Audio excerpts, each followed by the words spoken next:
Assalamualaikum warahmatullahi wabarakatuh.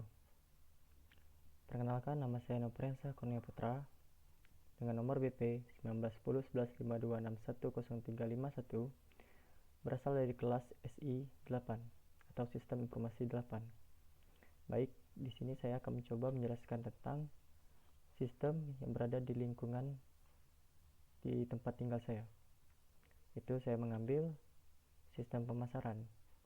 Sistem pemasaran adalah kegiatan perseorangan dan organisasi yang memudahkan dan mempercepat hubungan pertukaran yang memuaskan dalam lingkungan yang dinamis melalui penciptaan, pendistribusian promosi, dan penentuan harga barang, jasa, dan gagasan. Prosedur dari sistem pemasaran ini meliputi 1. Pengumpulan barang. Jika sudah diproduksi, barang tersebut akan dikumpulkan dan disortir yang berada pada nomor 2, penyortiran barang, disortir. Terus kita analisa atau analisis barang sesuai dengan standar nasional Indonesia atau SNI atau tidak. Terus kita melakukan evaluasi kerja, sudah mulai dari pembungkusan, mulai dari awalnya hingga packagingnya bagaimana. Terus yang kelima, kita mendistribusikan barang. Tentu kita sudah memiliki target untuk mendistribusikan barang ini ke tempat dan tujuan kita sesuai dengan strategi yang kita rencanakan. Sistem pemasaran ini tergolong ke dalam klasifikasi probabilistic system. Probabilistic system bisa disebut juga dengan sistem tak tentu, adalah sistem yang tak dapat diramalkan dengan pasti karena mengandung unsur probabilitas. Jadi maksudnya itu sistem yang tidak dapat diramalkan ini itu seperti masa depan yang tidak dapat diramalkan. Bisa saja kita mengalami kerugian, bisa saja kita mengalami keuntungan. Jadi maksud di sini sistem tak tentu ini itu tidak dapat diramalkan.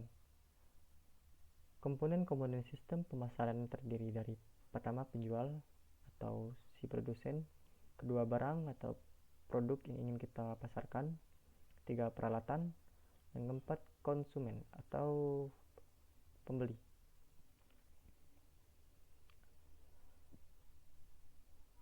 Dalam sebuah sistem terdapat interface, penghubung, boundary, dan lain sebagainya. Interface atau penghubung di sistem pemasaran ini itu bisa melalui pemasaran secara tradisional dan konsumen mengunjungi toko langsung atau pergi ke pusat perbelanjaan seperti mall yang sudah banyak toko di sana. Jadi bisa melakukan transaksi jual beli di sana. Pemasaran secara online bisa juga, yaitu dengan memakai aplikasi e-commerce seperti Tokopedia, Shopee, dan Lazada, serta banyak yang lainnya. Terus boundary atau batas sistem. Batas sistemnya ini dilihat dari target, seperti pemasaran produk yang ingin ditujukan kepada siapa dan jenis produknya apa. Maksudnya di sini jika kita memiliki suatu produk seperti sepatu, sneakers, kita tujukan kepada siapa? Ke anak kecil atau ke para remaja atau ke orang dewasa. Tentu desainnya pun berbeda. Terus jenis produknya pun juga berbeda. Maka dari itu kita membuat barang tersebut ditujukan dulu kepada siapa. Misalnya ditujukan kepada anak kecil, tentu kita membuat desainnya yang lebih minimalis, lebih lucu, unik, yang bisa dipakai dan menarik perhatian si anak kecil tersebut untuk membelinya. Input dari sistem pemasaran ini itu ada sistem informasi akuntansi, karena di dunia sekarang ini dengan kecanggihan teknologi sangat disayangkan jika tidak memakai sistem informasi akuntansi dengan berbagai kemudahannya, dengan berbagai keistimewaannya.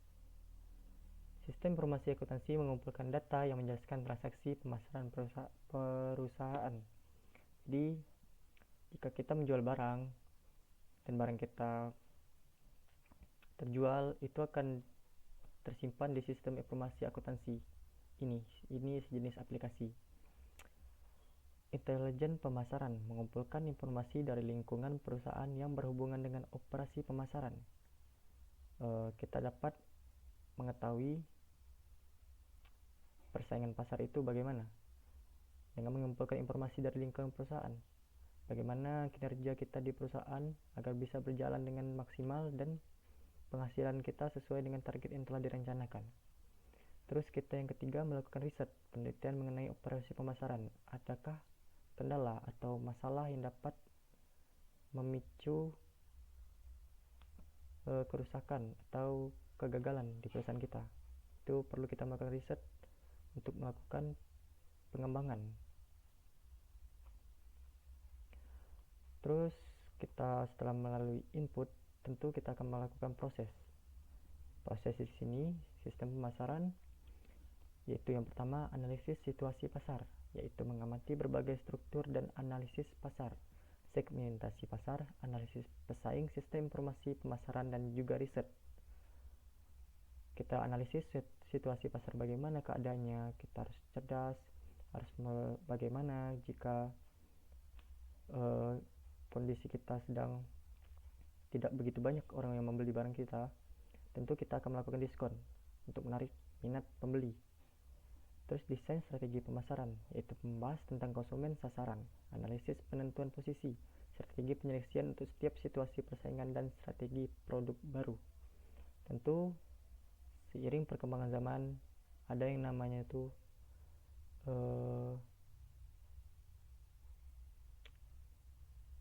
sejenis kayak gaya modern baru. Itu kayak ada perkembangan baru, itu pasti ada, kita laksanakan untuk mengikuti perkembangan zaman dan bisa kita lakukan untuk lebih kreatif lagi dengan kecanggihan teknologi sekarang ini. Pengembangan program pemasaran, yaitu mencakup tentang perancangan strategi produk, harga, distribusi, promosi, dan implikasi untuk memenuhi kebutuhan dari konsumen sasaran. Tentu barang yang kita jual harus melalui standar SNI, tidak dapat mengecewakan para pembeli, kualitas bahan harus mumpuni. Terus yang terakhir ada pelaksanaan strategi dan pengelolaan pemasaran. Dalam hal ini dipertimbangkan efektivitas dan pelaksanaan dari strategi serta pengendalian pemasaran. Tentu sangat penting sekali strategi pemasaran ini, karena setiap tokoh atau penjual pasti memiliki strategi tertentu agar barang atau produk yang mereka jual itu bisa laku keras. Setelah proses kita jalani, tentu akan menghasilkan output atau hasil. Output yang dihasilkan terdiri atas informasi mengenai produk, informasi tempat kegiatan produksi dan juga kegiatan periklanan, menyediakan informasi promosi, menyediakan informasi tentang harga. Terus tak kalah pentingnya juga ada pengawasan atau kontrol. Pengawasan strategis, rencana pengawasan tahunan, pengawasan efisiensi, pengawasan profitabilitas.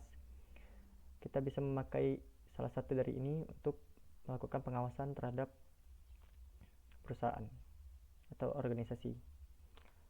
Sekian dari saya, lebih kurang mohon maaf. Saya akhiri. Assalamualaikum warahmatullahi wabarakatuh.